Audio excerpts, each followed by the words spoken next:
हम बात करेंगे जो हमारे जुलाई 2024 में होने वाले सीटेट का एग्ज़ाम है, उसके बारे में, सीडीपी के मोस्ट इम्पॉर्टेंट क्वेश्चन के बारे में। ये हमारा प्रैक्टिस 3 2 बना चुके हैं, ना देखें तो देख लीजिए, प्लेलिस्ट बना दी है। पहला क्वेश्चन कह रहा है कि विकास के संदर्भ में निम्न में से कौन सा कथन सत्य नहीं है। विकास यानी डेवलपमेंट इस बारे में पूछा है कि कौन सा कथन सत्य नहीं है, नहीं पूछा है। ऑप्शन ए है कि विकास की प्रत्येक अवस्था के अपने खतरे होते हैं। ऑप्शन बी है विकास उकसाने बढ़ावा देने से नहीं होता है। ऑप्शन सी है विकास सांस्कृतिक परिवर्तनों से प्रभावित होता है। और चौथा कह रहा है कि विकास की प्रत्येक अवस्था की अपनी विशेषताएं होती हैं। तो इन चारों विशेषताओं में से बताइए कौन सी विकास के बारे में सही नहीं है। तो इसमें हमारा सही आंसर हो जाएगा ऑप्शन बी कि विकास उकसाने और बढ़ावा देने से नहीं होता है। ये बात कैसी है? गलत है, बल्कि विकास की प्रत्येक अवस्था के अपने खतरे हैं। ये बिल्कुल सही बात है। विकास सांस्कृतिक परिवर्तनों से प्रभावित होता है। ये भी बिल्कुल सही बात है। विकास की प्रत्येक अवस्था की अपनी विशेषताएं होती हैं। ये भी कि विकास की जितने भी डेवलपमेंट की स्टेजेस होती हैं उसकी अपनी विशेषताएं होती हैं। और सांस्कृतिक परिवर्तनों से प्रभावित होता है, उसके अपने खतरे होते हैं। लेकिन ये बात कि विकास जो होता है वो उकसाने से या बढ़ावा देने से नहीं होता, ये बात गलत है। ठीक है, आगे बढ़ते हैं। अगला क्वेश्चन कह रहा है कि निम्न में से कौन सा विकासात्मक कार्य उत्तर वाले अवस्था के उपयुक्त नहीं है। ऑप्शन ए है सामान्य खेलों के लिए आवश्यक शारीरिक कुशलताएं सीखना। ऑप्शन बी है पुरुषोचित या धियोचित सामाजिक भूमिकाओं को प्राप्त करना। ऑप्शन सी है व्यक्तित्व आत्मनिर्भरता प्राप्त करना। और चौथा है कि अपने उम्र बालकों के साथ रहना और सीखना। तो बताइए इसमें से कौन सा विकासात्मक कार्य जो है वो उत्तर वाला अवस्था के उपयुक्त नहीं है। ठीक है, तो इसमें हमारा सही आंसर हो जाएगा ऑप्शन बी कि पुरुषोचित या धियोचित सामाजिक भूमिकाओं को प्राप्त करना, ये उत्तर बाल्य अवस्था के उपयुक्त नहीं है। जबकि सामान्य खेलों के लिए आवश्यक शारीरिक कुशलताएं सीखना ये है। व्यक्तित्व आत्मनिर्भरता को प्राप्त करना ये भी है। और अपने हम उम्र बालकों यानी एक जैसी उम्र के जो बालक हैं उनके साथ रहना सीखना ये भी है। ठीक है, आगे बढ़ते हैं। अगला क्वेश्चन कह रहा है कि सामान्य परिवर्तन से पहले प्रशिक्षित करना प्राय। ऑप्शन ए है कि सामान्य कौशलों के निष्पादन के संदर्भ में बहुत लाभकारी होता है। ऑप्शन ए कुल मिलाकर हानिकारक होता है। ऑप्शन सी है दीर्घकालिक दृष्टि से लाभकारी होता है। और ऑप्शन डी है लाभकारी हो या हानिकारक, यह इस पर निर्भर करता है कि प्रशिक्षण में किस प्रकार की विधि का प्रयोग किया गया है। तो बताइए सामान्य परिवर्तन से पहले प्रशिक्षित करना प्राय क्या होता है। सही आंसर हो जाएगा इसमें हमारा ऑप्शन डी कि लाभकारी हो या तो हानिकारक हो। लेकिन ये इस बात पर निर्भर करता है कि जो प्रशिक्षण होता है उसमें किस प्रकार की विधि का प्रयोग किया जाता है। तो सामान्य परिवर्तन से पहले शिक्षित करना प्राय यही होता है। ठीक है, आगे बढ़ते हैं। अगला क्वेश्चन कह रहा है कि किसी उद्दीपन के निरंतर यानी लगातार दिए जाने से व्यवहार में होने वाले अस्थायी परिवर्तन कहलाता है। यानी कि उद्दीपन दे रहे हैं तो उसे हमारे व्यवहार में क्या हो रहा है, लगातार परिवर्तन हो रहा है, वो भी अस्थायी। तो उसे हम क्या कहेंगे? ऑप्शन ए है अव्यस्तता। ऑप्शन बी है अधिगम। ऑप्शन सी है अस्थायी अधिगम। और ऑप्शन डी है अभिप्रेरणा यानी कि मोटिवेशन। सही आंसर हमारा हो जाएगा ऑप्शन डी अभिप्रेरणा।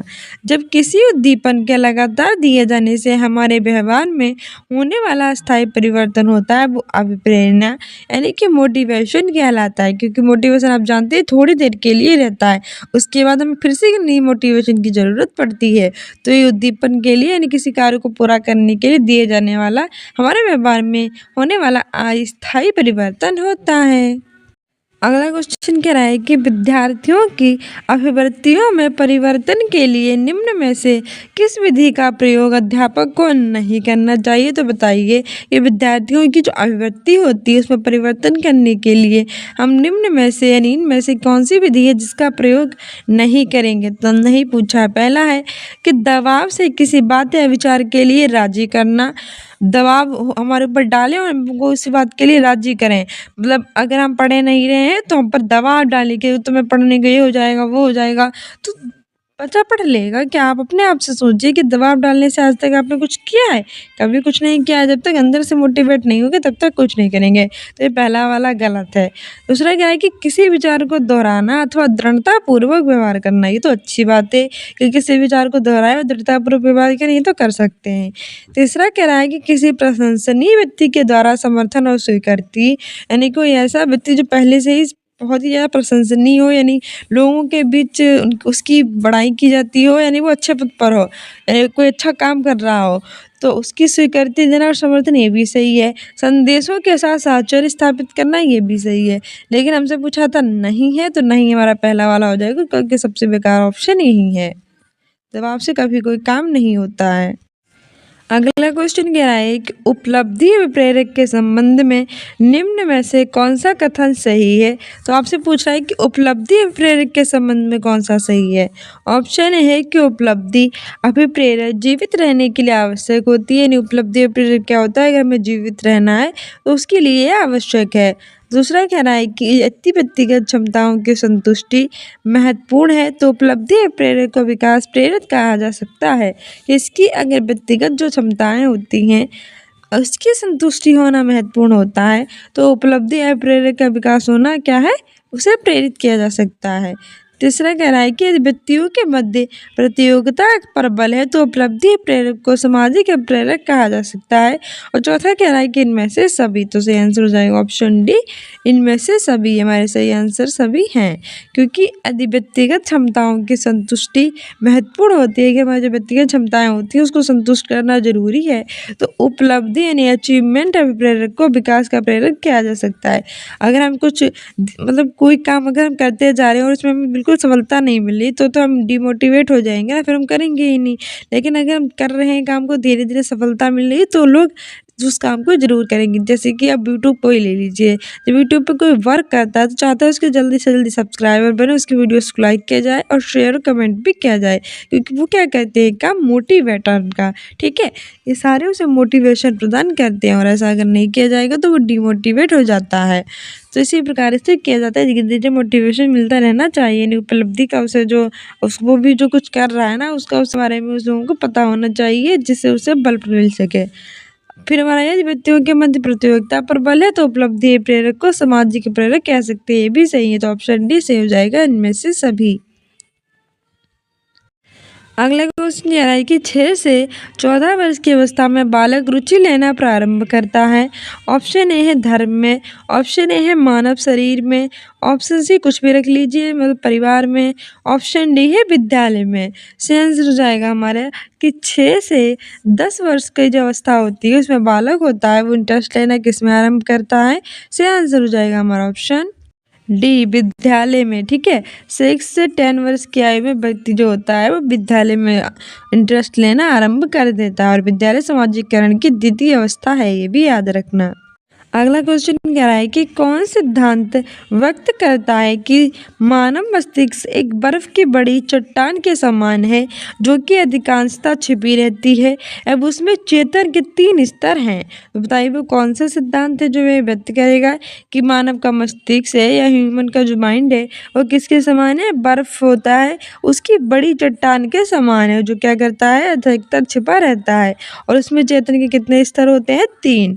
ऑप्शन ए है गुण सिद्धांत, ऑप्शन बी है प्रकार सिद्धांत, ऑप्शन सी है मनोविश्लेषणात्मक सिद्धांत, ऑप्शन डी है व्यवहारवाद सिद्धांत। सही आंसर हो जाएगा ऑप्शन सी मनोविश्लेषणात्मक सिद्धांत। आगे बढ़ते हैं। अगला क्वेश्चन कह रहा है कि खिलौनों की आयु कहा जाता है। ऑप्शन ए है पूरे बाल्यावस्था को, मोस्ट इम्पोर्टेंट, काफी एग्जाम में पूछा जा चुका है, खिलौनों की आयु किसे कहते हैं, कौन सी आयु को। ऑप्शन ए पूरे बाल्यावस्था, ऑप्शन बी है उत्तर बाल्यावस्था, ऑप्शन सी है शेषावस्था, और ऑप्शन डी है इनमें से सभी। तो सही आंसर हमारा हो जाएगा ऑप्शन ए, पूर्व बाल्यावस्था को हम खिलौनों की आयु कहते हैं। किसकी, खिलौनों की आयु कहते हैं पूरे बाल्यावस्था को। ऑप्शन ए सही हो जाएगा। अगला क्वेश्चन कह रहा है कि निम्न में से कौन सी पूर्व बाल्यावस्था की विशेषता नहीं है। तो इसमें से बतानी है कौन सी विशेषता पूर्व बाल्यावस्था की नहीं है। ऑप्शन ए है दल समूह में रहने की अवस्था, ऑप्शन बी है अनुकरण करने की अवस्था, ऑप्शन सी है प्रश्न करने की अवस्था और ऑप्शन डी है खेलने की अवस्था। इसमें हमारा सही आंसर हो जाएगा ऑप्शन एक कि दल और समूह में रहने की अवस्था ये पूर्व वाले अवस्था की विशेषता नहीं है, जबकि अनुकरण करने की किस वजह से अनुकरण मतलब नकल करने की अवस्था, तो पूर्व वाले अवस्था में बच्चा क्या करता है लोगों की नकल करने लगता है, तो ये अवस्था तो है हमारी विशेषता। प्रश्न करने की अवस्था इतने सारे भैया प्रश्न करता है बालक कि मम्मी ये क्यों है, मम्मी वो क्यों है, ऐसा क्यों है, वो वैसा क्यों है, तो कई सारे प्रश्न पूछता जाता है बच्चा पूर्व वाले अवस्था में। खेलने की अवस्था हर समय खेलता रहेगा, मट्टी से खेलता रहेगा, इधर उधर घूमता रहेगा, जो भी मिल जाएगा उसके साथ खेलेगा, सबके साथ खेलता रहता है, तो खेलने की अवस्था भी पूर्व वाली अवस्था की विशेषता है। प्रश्न करने की अवस्था भी इसकी विशेषता है और अनुकरण करने की यानी किसी भी चीज़ को दोहराने की व्यवस्था भी इसकी विशेषता है, लेकिन दल और समूह में रहने की नहीं है। उत्तर वाली अवस्था की विशेषता है न कि पूर्व वाली अवस्था की, और नहीं पूछा है तो ऑप्शन ए सही हो जाएगा। अगला क्वेश्चन कह रहा है कि उत्तर वाली अवस्था में बालक भौतिक वस्तुओं से किस आवश्यक तत्व में परिवर्तन समझने लगते हैं। ऑप्शन ए है द्रव्यमान, ऑप्शन बी है द्रव्यमान और संख्या, ऑप्शन सी है संख्या और ऑप्शन डी है द्रव्यमान संख्या और क्षेत्र।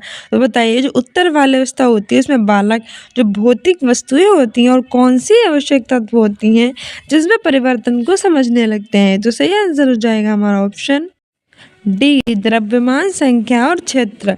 ठीक है, तो ऑप्शन डी सही हो जाएगा। अगला क्वेश्चन कह रहा है कि विकास का अर्थ है।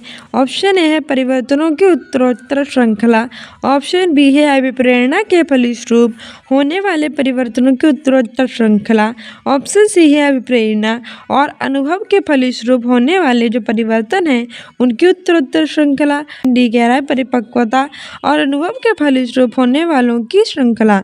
तो सही आंसर हो जाएगा इसमें हमारा ऑप्शन डी के परिपक्वता और जो अनुभव होते हैं उनके फलस्वरूप होने वाले परिवर्तनों की श्रृंखला ही डेवलपमेंट कहलाती है। आगे बढ़ते हैं। अगला क्वेश्चन कह रहा है कि 5 वर्ष का राजू अपनी खिड़की के बाहर तूफान को देखता है, बिजली चमकती है और कड़कने की आवाज़ आती है। राजू शोर सुनकर उछलता है, बार बार ये घटना होती है, फिर कुछ देर बाद शांति के पश्चात बिजली कड़कती है। राजू बिजली की गर्जना सुनकर उछलता है। राजू को उछलना सीखने के किस सिद्धांत का उदाहरण है। हुआ क्या है कि राजू ने खिड़की खोल के बाहर देखा तो तूफान आया था, तो क्या बिजली जो थी वो चमकी थी, फिर अब जो कड़कने की आवाज़ आई थी, राजू शोर सुनकर उछलने लगा और बार बार घटना हुई और बार बार जो राजू बिजली चमकी तो उछला, फिर शांति हो गई, फिर बिजली कड़की और राजू की गर्जना सुनकर फिर उछला, तो बार बार उछलना वो किसकी सिद्धांत का उदाहरण है।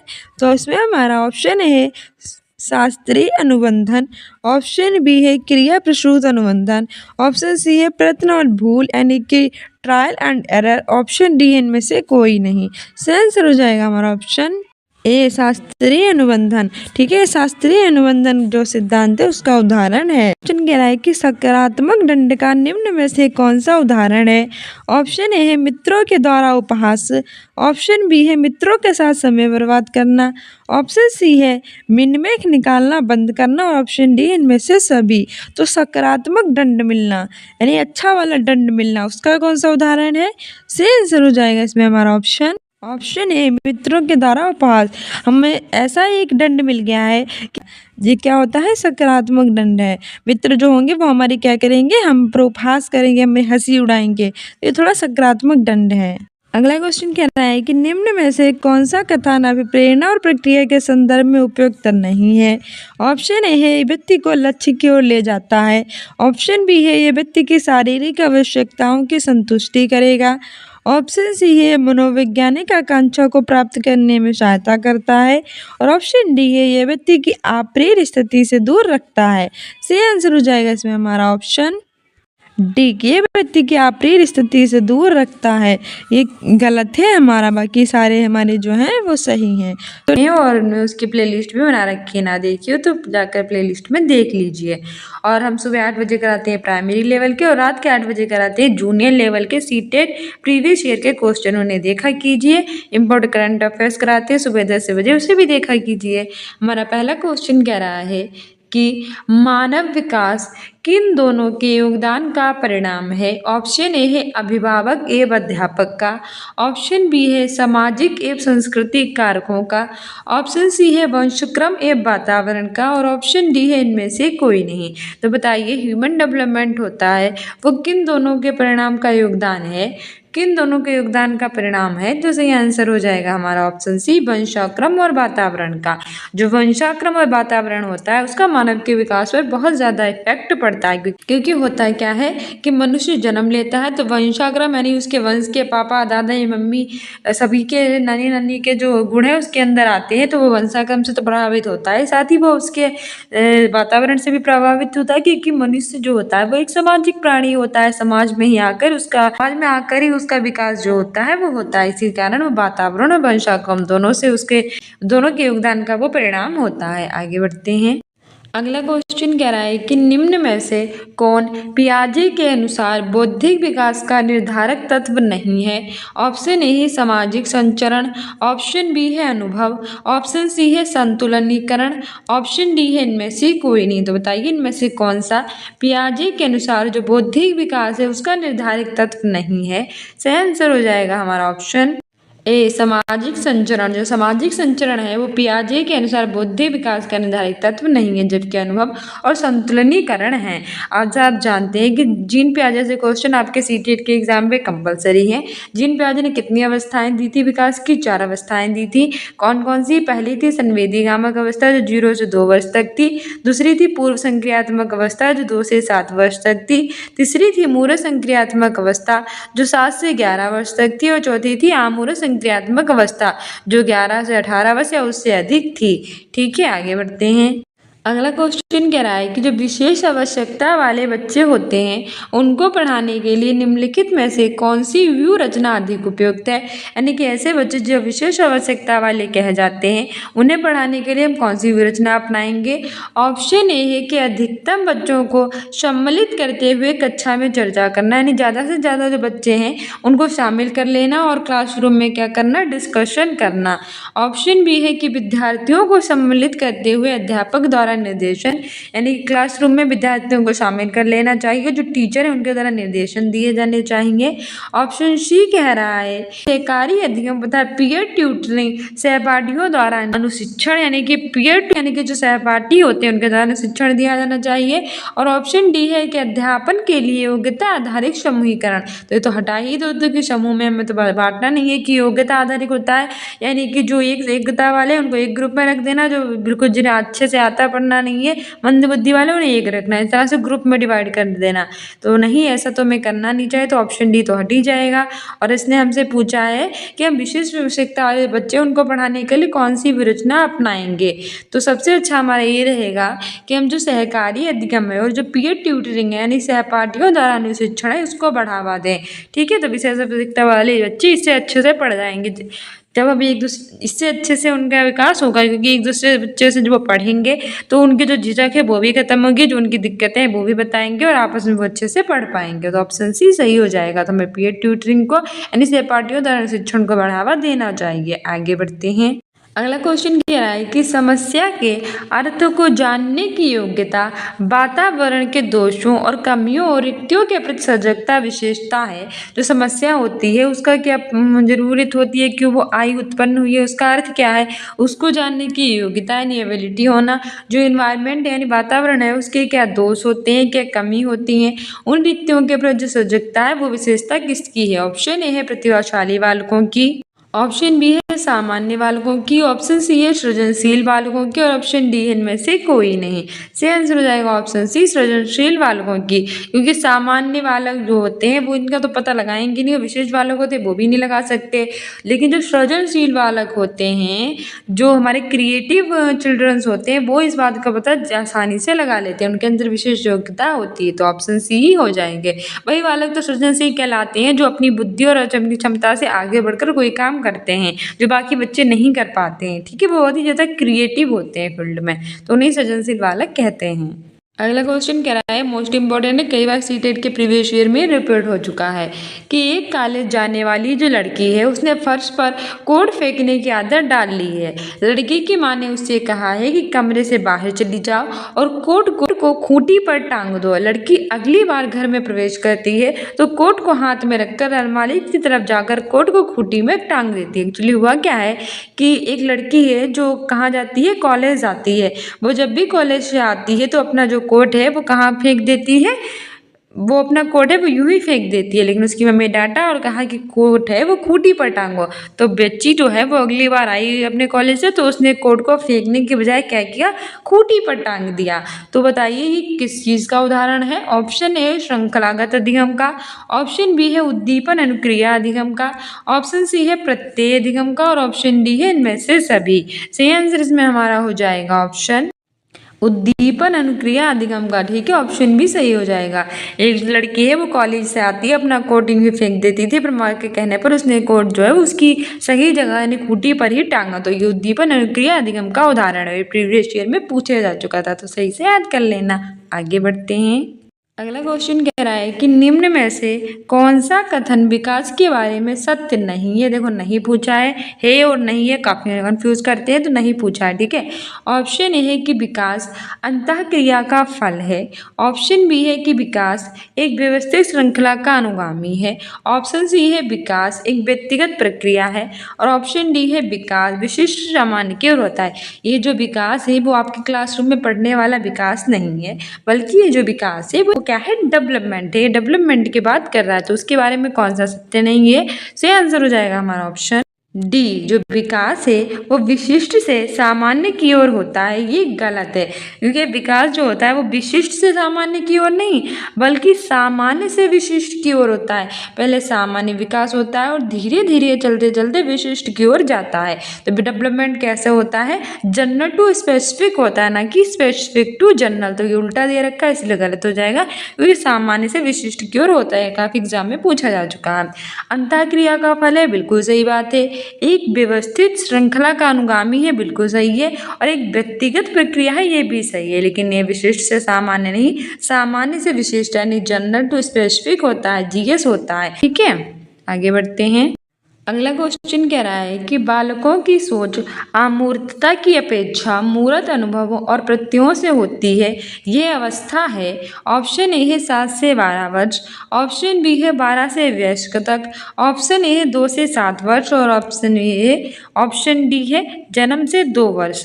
बताइए बालकों की जो सोच होती है वो अमूर्तता की बजाय किस पर, मूर्त अनुभवों पर। अब ये देखो किससे लिया गया है, सबसे पहले तो आपको यही पूछ लेगा, तो ये भैया जीन पियाजे से लिया गया है। जीन पियाजे ने ये 4 अवस्थाएं दी थी ना, मैंने आपको बताया था कि जीन पियाजे ने कितनी अवस्थाएं दी थी, 4। पहले कब से कब तक थी, 0 से 2 वर्ष तक थी और ये संवेदी गामक अवस्था थी। इसमें अमूर्त और मूर्त पूछ रहा है तो ये तो हटा दो, ये तो हो ही नहीं सकती। दूसरी कौन सी थी, दूसरी थी पूर्व संक्रियात्मक अवस्था जो 2 से 7 वर्ष तक थी, तो ये भी नहीं हो सकती। तीसरी हमारी थी मूर्त संक्रियात्मक अवस्था जो 7 से 11 वर्ष तक थी और चौथी थी अमूर्त संक्रियात्मक अवस्था जो 11 या उससे अधिक थी। ठीक है, 11 से 18 वर्ष या उससे अधिक थी। तो अब इन दोनों में से बताओ कब से कब तक होती है, अमूर्तता की अपेक्षा मूर्त अनुभव प्रत्ययों से होती है। सही आंसर इसमें हमारा हो जाएगा ऑप्शन ए कि 7 से 12 वर्ष। ठीक है, क्योंकि जन्म से 2 वर्ष पूर्व संक्रिया संवेदी गामक होती है, इसमें तो बच्चा अमूर्त के बाद अच्छा मूर्त अनुभव प्रत्ययों से सोच ही नहीं सकता। दूसरी 2 से 7 वर्ष वाली ये कहा सकती पूर्व संक्रियात्मक अवस्था, तो ये भी नहीं हो सकती। और 12 से वर्ष तक थी अमूर्त वाली, तो अमूर्त कर सकता था लेकिन उसने अमूर्तता की अपेक्षा करे से पूछ लिया है मूर्त अनुभवों और प्रत्ययों से। तो ये तो हमारा क्या ऑप्शन बचता है कि ये मूर्त संक्रियात्मक अवस्था है जो 7 से 11 वर्ष होती है, ठीक है, 7 से 11 बाल्यावस्था तक होती है। ये होती है मूर्त संक्रियात्मक अवस्था, जीन पियाजे की तीसरी अवस्था है। इसमें बालक अमूर्तता की अपेक्षा जो मूर्त अनुभव और जो प्रत्यय होते हैं उनसे बालकों की सोच होती है, ठीक है। ऑप्शन ए सही हो जाएगा। अगला क्वेश्चन कह रहा है कि बाहरी प्रेरणा में समावेशित किया जाएगा। ऑप्शन ए है प्रशंसा, ठीक है, किया जाएगा क्या? प्रशंसा और दोषारोपण है, प्रतिद्वंदिता है, पुरस्कार और दंड है, परिणाम क्या ज्ञान है। तो पहला ऑप्शन है कि पहला और तीसरा, यानी प्रशंसा और दोषारोपण, पुरस्कार और दंड, ये बाहरी प्रेरणा में समावेशित किए जाए। दूसरा ऑप्शन कह रहा है कि पहला फर्स्ट, सेकेंड एंड थर्ड, यानी प्रशंसा और दोषारोपण, प्रतिद्वंदिता, पुरस्कार और दंड शामिल किए जाएंगे। तीसरा कह रहा है कि केवल सेकेंड या सिर्फ प्रतिद्वंदिता शामिल की जाएगी। और चौथा कह रहा है कि इनमें से सभी, यानी प्रशंसा और दोषारोपण, प्रतिद्वंदिता, पुरस्कार और दंड, परिणाम का ज्ञान, ये सभी बाहरी प्रेरणा में समाहित किए जाएंगे। तो देख लीजिए, प्रशंसा हमें कैसी मिलती है? बाहरी मिलती है, ना कि अंदर से मिलती है। प्रशंसा कहाँ से मिलती है? बाहर के लोग ही तो आपकी तारीफ करते हैं कि वाह तुम कितने अच्छे लग रहे हो, वाह तुमने बहुत अच्छा किया, तुम बहुत अच्छा पढ़ते हो, तो वाह तुमने सीटेट क्लियर कर लिया है। तो ये सब कैसी प्रेरणा है? बाहरी प्रेरणा तो है। और दोषारोपण भी बाहरी किए जाते हैं कि तुमने सीटेट नहीं क्लियर कर पाया, तुम पढ़ना लिखना नहीं आते, तुम दिन भर फोन चलाते हो, तो ये सब बाहरी दोषारोपण है। प्रतिद्वंदिता भी हमें बाहर से ही होती है। क्यों? दो लोगों के बीच में कंपटीशन के अंदर से होता नहीं, बाहरी रूप से होता है। बाहरी तो पुरस्कार मिलता है, बाहरी दंड मिलता है, और बाहरी प्रतिद्वंदिता होती है। तीसरा है पुरस्कार और दंड, ये भी हमें बाहर से मिलते हैं, ना कि हमें अंदर से मिलते हैं। और जो परिणाम होता है उसका ज्ञान, हमें ज्ञान भी, ये भी कैसा होता है? बाहरी प्रेरणा में समावेशित किया जाता है। तो इसमें हमारा सही आंसर ऑप्शन डी ही हो जाएगा कि प्रशंसा और दोषारोपण, प्रतिद्वंदिता, पुरस्कार और दंड और परिणाम का ज्ञान, ये सभी बाहरी प्रेरणा में समावेशित किए जाते हैं। आगे बढ़ते हैं। अगला क्वेश्चन कह रहा है कि जिस प्रक्रिया में व्यक्ति दूसरों के व्यवहार को देखकर सीखता है, ना कि प्रत्यक्ष अनुभव के माध्यम से, तो उसे हम क्या कहते हैं? ऑप्शन ए है सामाजिक अध्ययन, ऑप्शन बी है अनुबंधन, ऑप्शन सी है प्रायोगिक अध्ययन, ऑप्शन डी है आकस्मिक अध्ययन। सही आंसर हो जाएगा ऑप्शन ए सामाजिक अध्ययन। ये कहने की कोशिश कह रहा है कि एक ऐसी प्रक्रिया जिसमें व्यक्ति जो होता है वो दूसरों के व्यवहारों को देखकर सीखता है। ये एक व्यक्ति है और ये दूसरों के व्यवहार को देख देख कर क्या कर रहा है? सीख रहा है, ना कि स्वयं के अपने अनुभवों से, ठीक है, प्रत्यक्ष अनुभव से। तो हम इसे क्या कहेंगे? इसे हम सामाजिक अध्ययन कहेंगे, क्योंकि वो समाज में ही सीख रहा है। आकस्मिक मतलब अचानक से सीखना होता है, ये प्रयोग से सीखना होता है, अनुबंधन ऐसा कुछ नहीं करना है। तो ऑप्शन ए ही सही हो जाएगा। अगला क्वेश्चन कह रहा है कि अधिगम निर्योग्य का लक्षण है। ऑप्शन ए है भागने की प्रवृत्ति होना, ऑप्शन बी है अशांत, ऊर्जावान और विध्वंसक होना, ऑप्शन सी है अवधान संबंधी बाधा विकार, ऑप्शन डी है प्रेरणा का अभाव। तो बताइए अधिगम निर्योग्यता क्या क्या लक्षण है? सही आंसर हो जाएगा ऑप्शन सी। जो अवधान संबंधी बाधा विकार है ये निर्योग्य का लक्षण है। कौन सी? अधिगम में निर्योग, यानी हमारे लर्निंग में जो बाधा डालती है उसका लक्षण है कि अवधान संबंधी बाधा विकार, ठीक है। ऑप्शन सी सही हो जाएगा। अगला क्वेश्चन कह रहा है कि अधिगम को प्रभावित करने वाला व्यक्तिगत कारक है। ऑप्शन ए है संचार के साधन, ऑप्शन बी है समवयस्क समूह, ऑप्शन सी है अध्यापक, ऑप्शन डी है परिपक्वता और आयु। तो बताइए अधिगम को प्रभावित करने वाला व्यक्तिगत कारक कौन सा है? सही आंसर हो जाएगा हमारा ऑप्शन डी, परिपक्वता तथा आयु। ये अधिगम को प्रभावित करने वाला, इन लर्निंग को इफेक्ट करने वाला पर्सनल फैक्टर है, यानी कि व्यक्तिगत कारक है। जबकि संचार के साधन, समवयस्क समूह, अध्यापक ये व्यक्तिगत नहीं है, ठीक है। ऑप्शन डी सही हो जाएगा।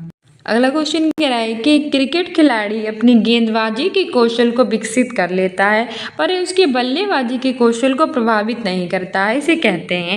एक्चुअली खो क्या रहा है कि क्रिकेट का खिलाड़ी है वो गेंदबाजी के कौशल को तो विकसित कर लेता है, यानी गेंद बहुत ही अच्छे से फेंक लेता है और जल्दी जल्दी सब रिकॉर्ड आउट भी कर देता है, लेकिन ये क्या होता है कि इससे उसके बल्लेबाजी के कौशल पर कोई इफेक्ट नहीं पड़ता है।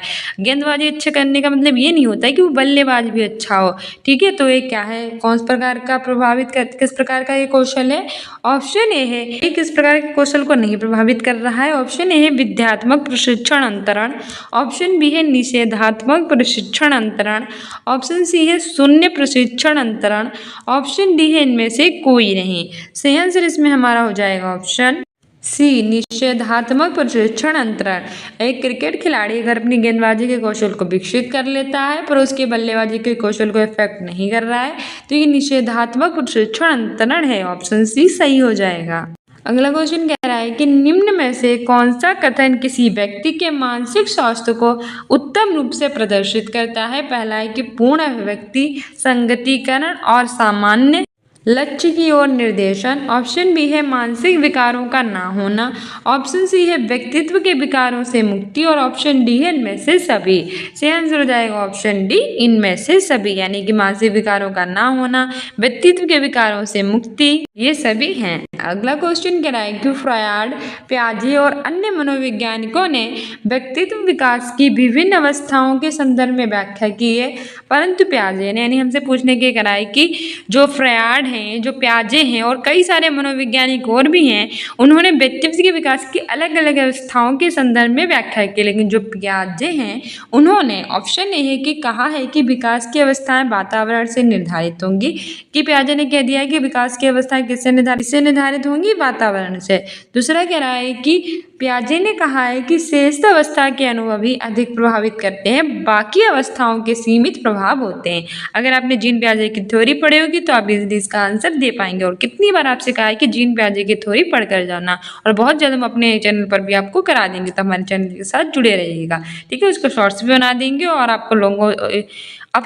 शॉर्ट्स और लॉन्ग दोनों वीडियो मिल जाएंगे, उसके क्वेश्चन आंसर भी आपको जल्दी मिल जाएंगे। अगला क्वेश्चन कह रहा है कि विभिन्न अवस्थाओं को समझाने के लिए संज्ञानात्मक बदलाव के बारे में कहा है कि ऑप्शन डी है इनमें से कोई नहीं। तो जैसे आप कहते हैं जैसा आपको मैंने बताया था कि जीन पियाजे किसके बारे में बात करते हैं, संज्ञानात्मक बारे में, तो इन्होंने कहा है कि विभिन्न अवस्थाएं जो होती हैं, अलग अलग स्टेजेस होती हैं, उनको समझाने के लिए जो संज्ञानात्मक बदलाव है उनके बारे में कहा है, ठीक है। तो ऑप्शन सी सही हो जाएगा। आगे बढ़ते हैं। अगला क्वेश्चन कह रहा है कि गिलफोर्ड ने अपसारी चिंतन पद का प्रयोग किसके समान अर्थ में किया है। ऑप्शन ए है बुद्धि, ऑप्शन बी है सृजनात्मकता, ऑप्शन सी है बुद्धि और सृजनात्मकता और ऑप्शन डी है इनमें से कोई नहीं। सही आंसर हो जाएगा हमारा ऑप्शन बी, सृजनात्मकता, ठीक है। जो गिलफोर्ड हैं उन्होंने जो अपसारी चिंतन पद है उसका प्रयोग किसके समान अर्थ में किया था, सृजनात्मकता के समान अर्थ में किया था, ठीक है। तो ऑप्शन बी सही हो जाएगा, अपसारी चिंतन के पद का प्रयोग सृजनात्मकता के अर्थ में गिलफोर्ड ने किया था। सो डियर स्टूडेंट्स, ये था हमारा आज का प्रैक्टिस सेट जो हमारे एग्ज़ाम्स के लिए इम्पोर्टेंट था। आपका ये एग्ज़ाम जो है वो जुलाई में होने वाला है, 7 जुलाई को। तो अभी कुछ ही महीने का समय बचा हुआ है, अच्छे से इसकी प्रिपरेशन कर लीजिए। सुबह 8 बजे हम प्राइमरी लेवल के लेकर आते हैं आपके सीटेट प्रीवियस ईयर के पेपर, उन्हें देखा कीजिए 1 to 5 के लिए, और रात के 8 बजे हम लेकर आते हैं जूनियर लेवल के प्रीवियस ईयर के पेपर 6 to 8 के लिए, तो उन्हें देखा कीजिए। साथ ही CDP के प्रैक्टिस सेट लेकर आते हैं, तो हम हिंदी के भी प्रैक्टिस सेट करवाएंगे जल्दी। सबको आज से हिंदी के प्रैक्टिस सेट भी स्टार्ट हो जाएंगे, उनकी पेडागोजी भी, EVS की पेडागोजी और हिंदी की पेडागोजी के बाद साथ ही आपको EVS मैथ इन सबकी पेडागोजी भी मिलेगी। और इससे हमारे चैनल को सब्सक्राइब कर लीजिए अपने एग्जाम में बेटर करने के लिए, ठीक है। ये प्रैक्टिस सेट 4 है, इससे पहले मैंने कई इसके प्रैक्टिस सेट बना रखे हैं, ना देखे हो तो हमारे प्ले लिस्ट में जाकर देख लीजिए। कम्युनिटी पोस्ट में आंसर दिया जाइए, स्टूडेंट्स यूनिक अकेडमी को इंस्टाग्राम और फेसबुक पे फॉलो कर लीजिए, करंट अफेयर सुबह 10 बजे देखा कीजिए। सो मिलते हैं अपने नेक्स्ट वीडियो में। Keep loving, keep watching, keep sharing. Thank you, bye.